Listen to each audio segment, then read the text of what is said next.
Papa mummy के लिए best gift Saregama कारवा।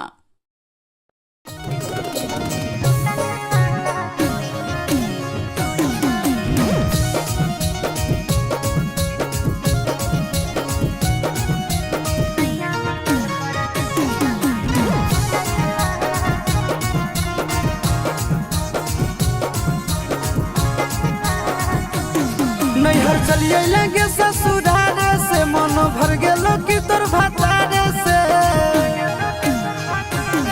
नैहर चलिए लगे ससुरारे से मन भर गेलो कि तोर भतारे से।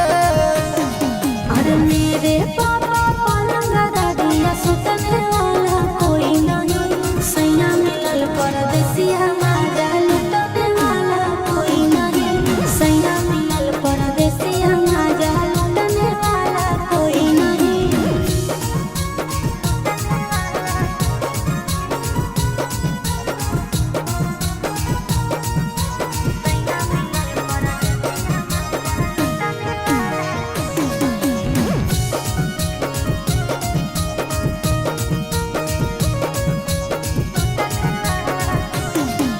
सैया में खोलो है साड़ी रे छौड़ा, शहर में चलो है गाड़ी रे छौड़ा।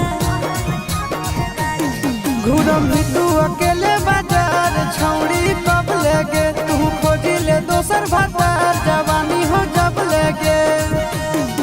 अरे देवरो हमर दूरे रहे हम पूछने वाला कोई नहीं, सैया मिलल परदेसिया मजा लुटने वाला कोई नहीं, सैया मिलल परदेसिया मजा लुटने वाला कोई नहीं।